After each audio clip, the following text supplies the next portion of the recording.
it's Shana and I'm back with a shorty, and I'm going to show you what fits in my Cosmetic Pouch GM. So I got this a couple years back when I got my Speedy 30 and I was moving from a never full, and it doesn't have that huge big pouch in the back.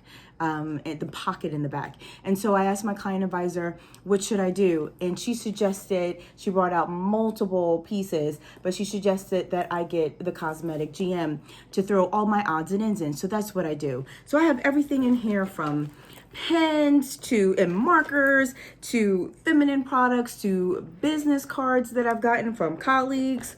I also have my eyeglasses in there. I have all of my chargers and my earphones in there as well, hand sanitizer and aspirins. And so it makes it very easy when I'm moving from bag to bag. I keep everything in this cosmetic pouch and I just transfer it and I have everything I need.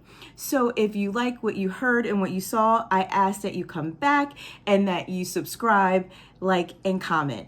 Hope to see you back soon.